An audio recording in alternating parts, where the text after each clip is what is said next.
Hello, everyone, and welcome back to the Joseph Ryder Anderson podcast. Today, we're going to be talking about the new Demon Slayer Volume 2 decks. And you know it's a big one when our only set for the month is a Volume 2. So that's awesome. And undoubtedly, with the Infinity Castle movie that came out earlier this year, Volume 2 is going to be really exciting. I could even see a lot of new players coming into the game with the Volume 2, not just people who are looking to build onto their existing Demon Slayer decks, but people who maybe saw the film and want to dive deeper into the immersive world of Demon Slayer. So we're going to be talking about all of the decks that are coming out and ranking them. And we're also going to be taking a look at the tier list. So I have added a tier list to the website. So we'll be taking a look at where the new Demon Slayer decks fit into the existing Union Arena meta. But before all that, I do want to talk about some news in the Union Arena world. So the last episode, it feels like just yesterday, but it was actually a couple weeks ago now. And a couple of big announcements have come out since then. So the first was on November 21st. We did get a lot of big news. The first bit of news we got was the new title. So we were all very excitedly and anxiously awaiting the new title to join Union Arena, and not new in terms of new for Union Arena as a whole, but new for the English version. And this is That Time I Got Reincarnated as a Slime set that's going to be coming out late June 26, 2026. And they also announced that this is going to be a special extra large set that presumably includes a lot of the stuff from Volume 2. I doubt it's going to have everything from the Volume 2. That's just my gut feeling. But maybe it will. Maybe it'll be the first time we get a full Volume 1 and Volume 2 released at the same time. But that's going to be cool. Maybe there'll be some added stuff that we'll get, like maybe some new products or things that are exclusive to the English version. That would be awesome. But at the same time, more was announced. The other big announcement. So if you might remember, not too long ago, the global producer of Union Arena put out one of those letters that she puts out, basically talking about, okay, like we see that Kenshin has been overperforming. We're going to do something about that. And I think a lot of people, myself included, took that to mean Kenshin was going to get some kind of a ban. Not necessarily Kenshin being banned, but there'd be some kind of a pair ban or some card would be cut from it. Interestingly enough, and I'm glad they went this way, instead of going about balancing the meta by crippling Kenshin, what they did instead is they went and enabled some of the other decks that have been held back a little bit to be stronger. So one of those things, one of those decks that a lot of people, I've seen a lot of people talking about this, was that to lift the pairing restriction for the 4-cost Sukuna and the 2-cost Yuji Itadori, they've been the two of them have not been allowed in the same deck, basically because it would just make Sukuna too strong, too easily. But that pairing has now been lifted. That pairing restriction has now been lifted, which it has been lifted in Japan for a while, the Japanese meta. So now we can run those two decks together. A lot of people have been asking me, like, is this going to be now an S tier? I always, when unless if like I play a deck and get a really strong feeling for it, I tend to be a little conservative when a new, basically something new happens like this. So conservatively speaking, I think a pure Sukuna build will probably be more in the A tier range than the S tier, but I would not be surprised. I think it definitely has S tier potential. I'm not ready to say, oh, it's just going to be S tier fully now. It could be. We'll have to wait and see. I think the tournament that's coming up depends on when I get this published. Hopefully I'll get this done before the tournament this weekend in Orlando. Could change things. We'll see. Maybe some Sukunas will do well there. By the way, if I do get this out in time before the regional, my pick for the deck that's going to win the Florida regional is Mina, the yellow Mina deck. I think that deck's going to do really well there. So even if it doesn't win, it's going to be definitely a strong turnout in the top 32 and top 16. So anyways, getting back to the news, the other thing, so the idea here, I think, is to, instead of hurting one deck, it's to empower other decks. And by empowering other decks, it's sort of this bottom-up approach that by making more decks strong, people will play those other decks, and there won't just be this overwhelming meta of people just playing Kenshin. Although even without that happening, I think people are probably going to start playing Kenshin a little less anyways. But my guess for the regional in Orlando is it's probably going to be still pretty heavy Kenshin, but not 50%, maybe somewhere we're backing down towards the 20%. I'd say it'd probably be around 20% in Orlando. So the other card that came out to help strengthen existing strategies is a card that is really frustrating to me that it hadn't been here. And the producer actually apologized. Let's see if I can pull this up. The producer actually apologized for this card not being in the game so far. So she said she said the Rukia, zero cost Rukia, so you all probably know about that. The zero cost Rukia, which should have been in the purple bleach deck. She said that the zero cost Rukia could not previously be included in Bleach 1,000 Year Blood War booster pack, and we sincerely apologize for the long wait this has caused for many Bleach fans, and we hope you will take this opportunity to join the event and pick up the cards. You can get the zero cost Rukia you can now get at store tournaments in January. It's a horrible art. Someone in my Discord, I think they said it was, so shout out to Soul. I think he said it was her yearbook picture, and I was like, that's exactly what her artwork looks like. It totally looks like her like a school yearbook picture. It's just really bad. Rukia is awesome. She's a beautiful character, but that artwork does not do her any justice. Anyways, that's gonna be so cool to finally have that. I don't know why they're apologizing or why the producer's apologizing. I guess it's just sorry we couldn't do this until now, but we couldn't. I'm like, well, why couldn't you? I would have loved to have had the zero cost Rukia earlier, but then again, I also do love the way Union Arena keeps the meta balanced. So I'm joking when I say that. I'm sure that it was probably for the best. I think we probably could have gotten it a little earlier. Like, I think this quarter, Q4 of this year of 2025, zero cost Rukia was not going to break the meta. I don't think we had to wait until 2026, especially with Evangelion's coming out in February and Sword Art Online Volume 2. I think it would have been nice to have Rukia probably before. That might have actually helped a little bit before those regionals that Kenshin just dominated. So it's a little bit late there. But anyways, zero cost Rukia coming to the game. I've been already testing with zero cost Rukia, and it's so much fun. It's just that the Ichigo Rukia combo for Purple Bleach just fits so nicely together. People are gonna love playing that deck, and that's gonna shoot up and be the top Bleach deck for sure. Once again, and there's a lot of strong Bleach decks right now with the new binder collection. Toshiro Kenpachi, super strong. I think that purple Rukia Ichigo is probably on a similar threshold as Kenpachi Toshiro, but they're both very strong. So that's the main news there. We also have gotten a look at the winner cards for 2026, like the Volume 1 2026. They are the 2-cost Asuna from the progressive deck, the purple progressive deck, the Asuka Langley from the yellow Evangelion, and then the Tokito from the blue Demon Slayer.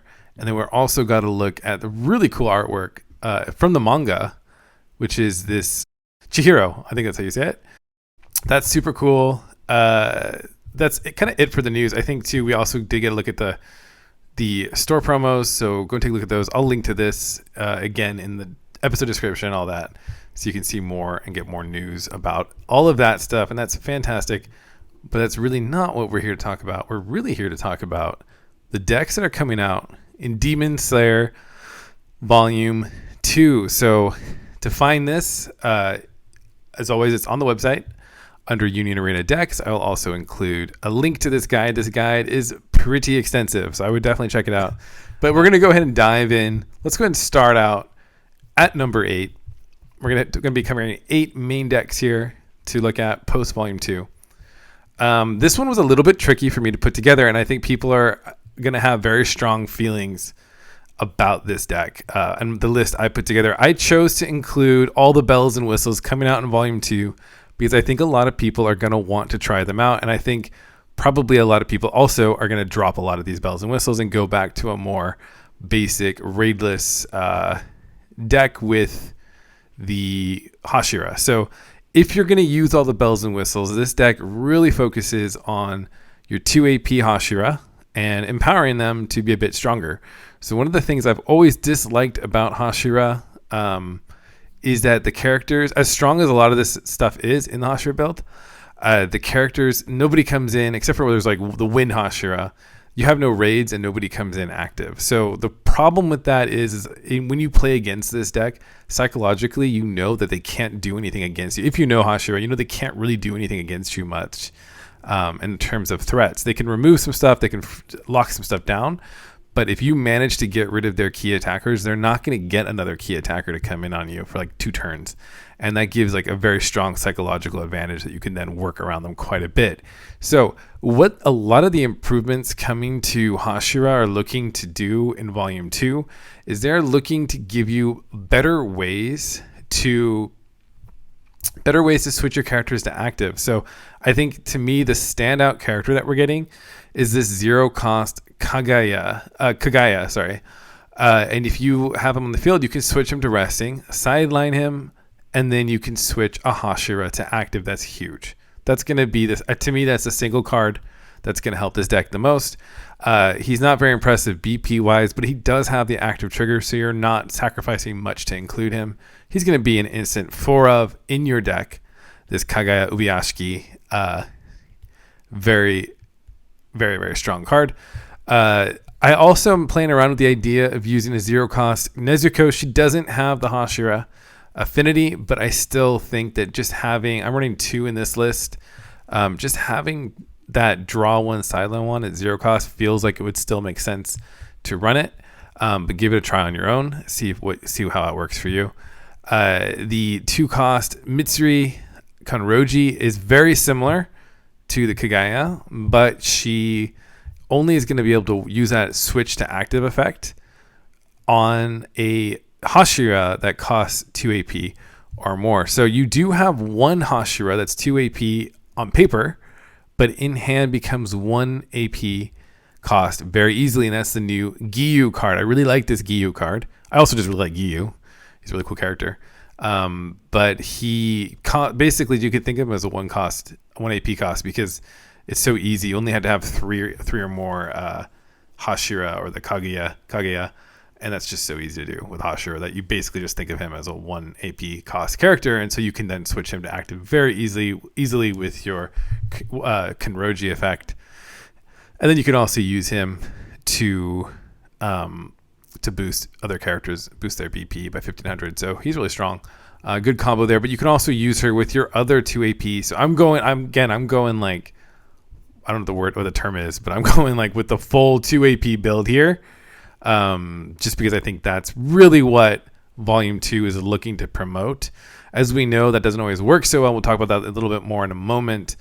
But we do have the Tokito, who's one of my favorites. He's so strong to force characters to rest him, both when played and also when sidelined. And then you have the Kenroji, who's just straight up removal, and both of those can be switched to active via your Kagaya or your Kenroji. So they're very strong.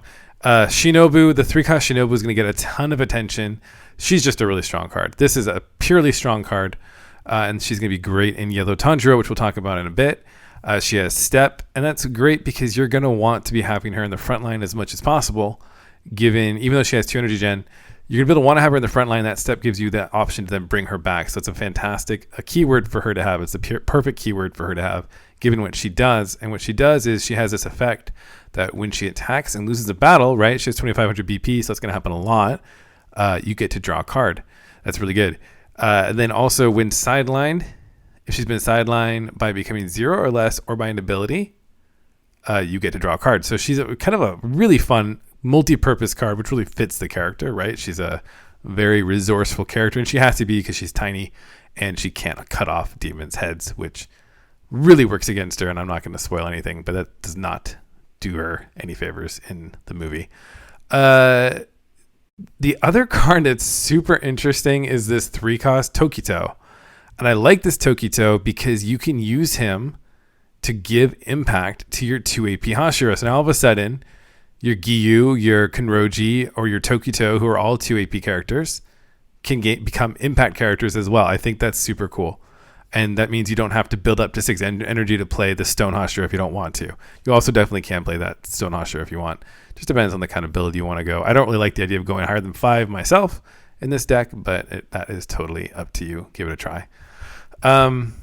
Now, the thing I don't like about this deck, I think the problem here is it reminds me, although admittedly better, it reminds me of the purple Kogia situation where purple code was perfectly strong, got a bunch of extra cards that really didn't help the strategy. And in fact, if you include those cards, it makes the strategy kind of worse.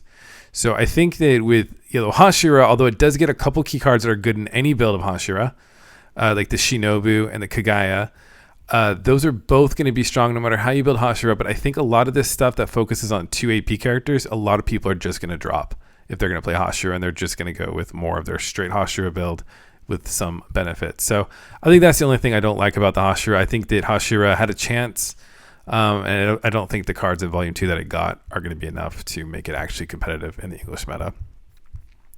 That's a lot of words on Hashira. It's still a fun deck, though. Super interesting plays and strategies. I think people will still definitely play it, and it should be fine in the rare battle format. It should be a fine pick. So, but moving on to the next deck, which is a deck that does get a pretty big buff, and that is the Zenitsu and Friends, as I call it, deck. And this one focuses on Inosuke, Tanjiro, and Zenitsu.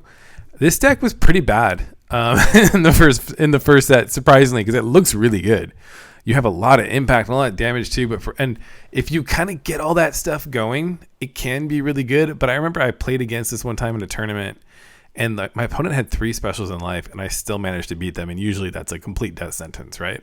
And I think I bricked too. And I think that from that day forward, I realized this version of Red Demon Slayer just is lacking a lot of stuff. But that being said, it does get a lot of stuff to help it in Volume 2 to make it a lot better. You have this 1-cost Tanjiro who becomes your color trigger. And he's really cool actually, because you can use him to add damage and impact to your characters, essentially making them damage 2 impact 1 characters, which I think is really, really cool. You also do get a raid Tanjiro who's not very good in terms of combat. He's more support focused, but this does give you another Tanjiro name so you can unlock the full benefits of your other characters. So while this deck was pretty much at the bottom of the barrel before, I think it definitely is playable now. I think you could definitely take this to a tournament. If you're a really good player, you could take this to a tournament, and if you hit all of your aggressive plays, you could actually even pull off a win with this deck. I think it's a lot better than it used to be. Now let's get to one of the new decks, net new decks in the second volume. And these people are going to be going nuts over this deck. I think all of Demon Slayer is so epic, but there was sort of this kind of quiet, close quarters kind of craziness of the Swordsmith Village arc that really felt special. And I think this deck really captures the feeling of that battle that we saw Tokito take on really well. And this one's really interesting because Tokito is a really odd character. So in this deck, Tokito is definitely your main guy.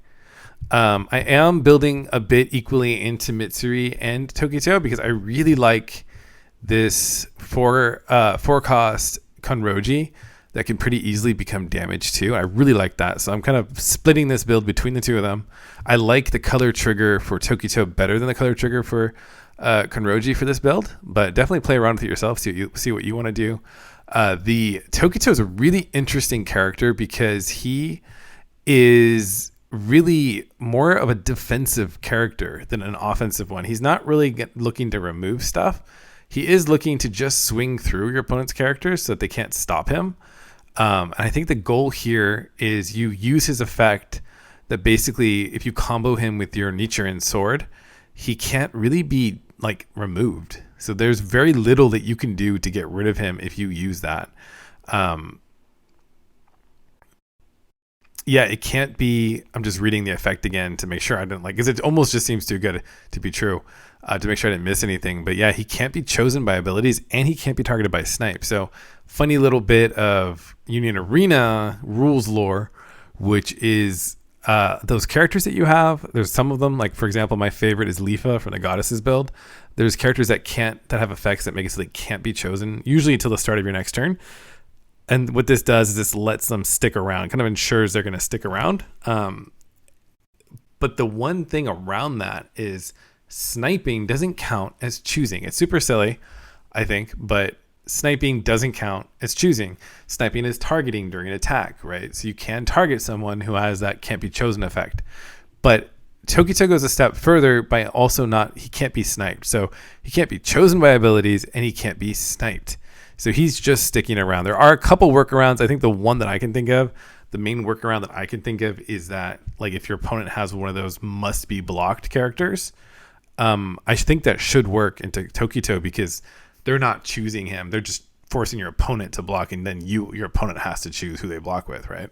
So that's like really the only way around this. Otherwise, Tokito's just staying around, and because of his effect, he can't be blocked by much. So you're going to use him to lower the BP of your opponent's characters, and then they can't block him. So he's just kind of taking free hits turn after turn, and he can't be removed. So I really like that. I think there's a lot of potential here. There is a 4-cost Tokito that plays into that strategy even more. So you could run that, or you could run this 4-cost Kenroji. I like the 4-cost Kenroji because I feel like the deck gets a little more evened out that way.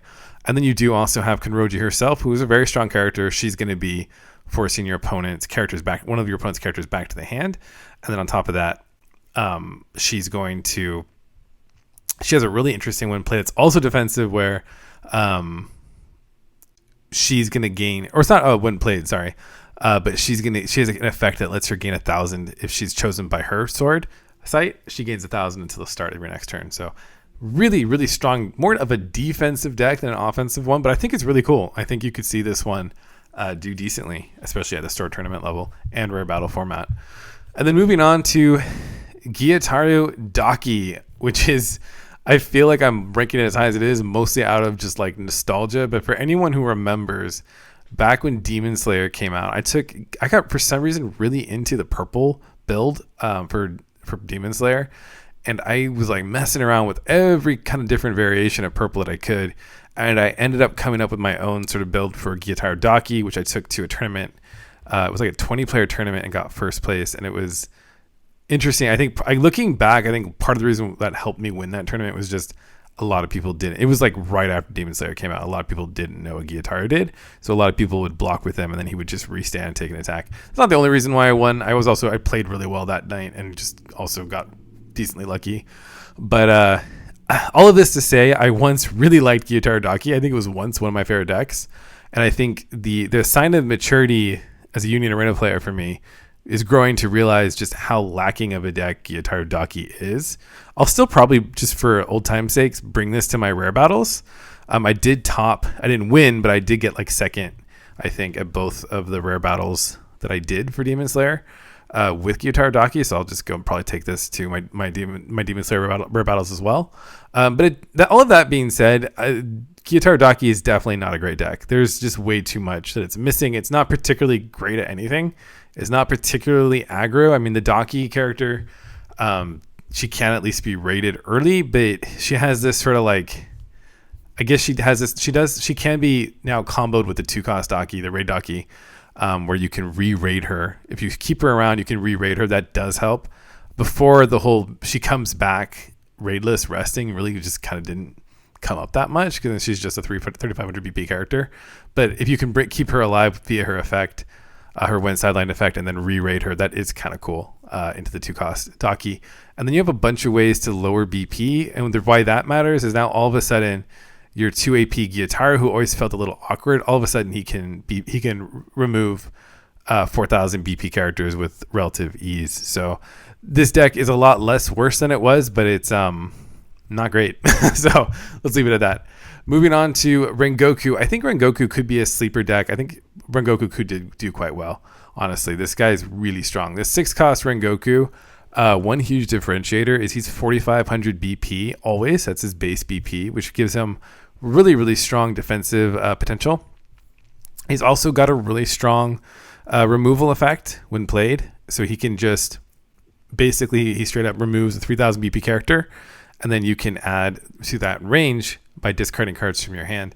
But you also have this 2-cost Rengoku, the 2-cost Rengoku that you also can just sideline, place a card from your hand into the sideline, and you can increase the range of the next character with a, basically it's worded funny, but basically you can boost the range of what you can sideline with your Rengoku character. So That's going to work really well into the 6 cost, and it might work even better into the 5 cost. That 5 cost was cool when he came out in the first set, but already most strong decks were removing 4,000 BP characters, and he only removes 3,000 BP. But now all of a sudden, if you have the 2 costs on the field, who is your color trigger, because he's very vital to this deck strategy, you can remove 4,000 BP characters with Rengoku. So that's really cool. It also, one thing to note, it does have this 4 cost Rengoku that can block off snipe. So other than, I think that it's somewhat limited in this deck, ironically, because you actually have a lot of strong Rengoku, and he doesn't stop Rengoku from being targeted by snipe. But he does stop your opponent from sniping non-Rengoku characters. So that's interesting. And he does have defensive play. Choose up to 1 character on your field other than Rengoku, and it gains 1,000 BP until the end of the turn. So he's got nullify impact, so you can use him to take a hit, block an impact attack, and then potentially boost somebody else to stronger BP thresholds so that they can survive an attack. I think the only thing that I see as being the main problem, and I see a lot of people arguing, not in a mean way, but just excitedly kind of discussing who they're going to pair with Rengoku. And I think that's where Rengoku actually falls short. He doesn't fall short in and of himself. I think he's a really strong character. I think where he falls short is he doesn't have like a natural raid to pair with. If you think about most strong decks, they have a main attacker and a pair to go with it. You have Ichigo and Rukia, for example, and you have Roy Mustang and Hawkeye. Those support characters are just as important as the main attacker. Rengoku doesn't have a support character like that. I can't think of anybody who's like supporting him in a vital way the way those other characters do. So you'll probably see him getting paired with any of the red characters. I went with the Tengen just because Tengen is so strong with that double attack when he's played. That's mostly why he's here. So he's just a really handy, and you do have a better raid target option now to make him work in a deck like this. You have the 2 cost Tengen, so you don't have to run the color trigger and mess up your strategy. So I think this deck could do really, really well. I think this definitely could be a sleeper pick. I think especially in the rare battle format, you could really see this deck popping off. Now moving on to the blue Tanjiro Kenroji deck. This deck is definitely a step up in my books. This deck is really strong. It really has a lot of what you need. You're going to check out my list. I'm running the Nezuko at 2, the Raid Nezuko. You may not even need the Raid Nezuko, but I like the idea of running more Nezuko in this deck as opposed to fewer, because your Tanjiro does activate his effect is based on his removal effect is based on you returning a Nezuko to your hand, and then he can sideline a character with 4,000 or less BP on your opponent's front line. So you do want to have a lot of Nezukos around, and this Nezuko is just this 3 cost Nezuko is just a really solid supporting character. She lets you bring her and her raid target to your hand if she's returned from the field to your hand. So that could be a really good counter into the rare battle format. If you're facing down Kenroji, you could send her and her raid target back to your hand, her raid source.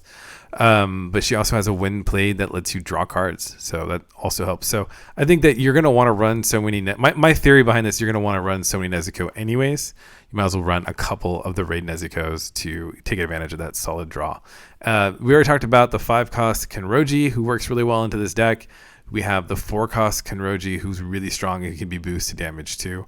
And then you have some consistency cards like this 3 cost Hotaru to help you find what you need.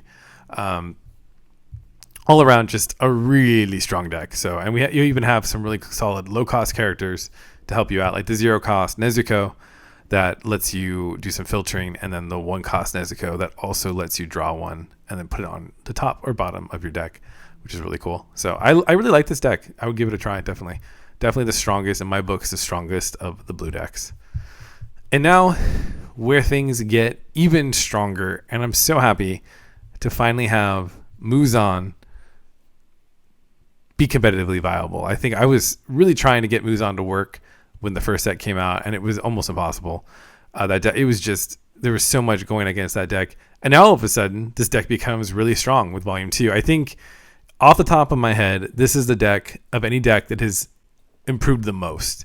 So it has improved the most of any deck from a volume 2 in terms of like it probably went from the bottom tier to one of the top tiers, and we'll see how well it does. But definitely A tier in my books.